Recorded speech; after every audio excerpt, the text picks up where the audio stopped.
Cuidado com a boca. Não usa a palavra foisla. Laga bosso papia tá útil, construtivo e na seu lugar. Bom para ajudar e se não te escuta. Efésios capítulo 4, versículo 29. O versículo de Awe está usado para alertar cristiana para não ura.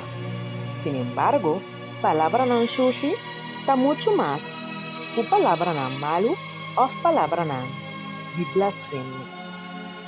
Papia malo está tur palavra que não te serve para edificar.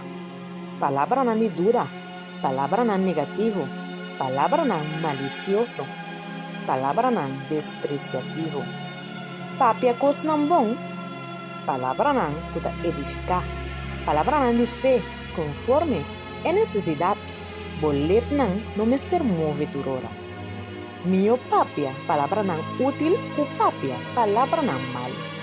Pero ta hope mio, no papia nada, ku papia coikens. Que tal se for de awe, começa a limitar a palavra não que te sale for de boboca, ou for de botut san bord.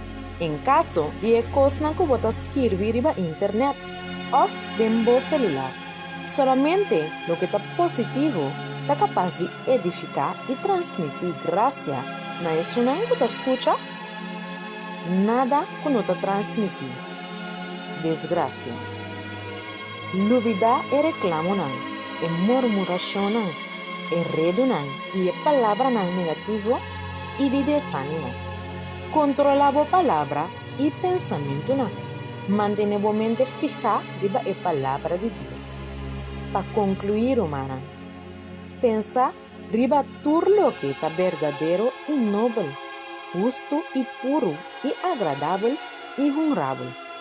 Se tem que cutar bom e cutar digno de alabança, pensa riba a cena.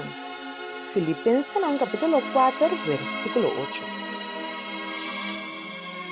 Controla o pensamento não e limita a palavra não na lo que está útil.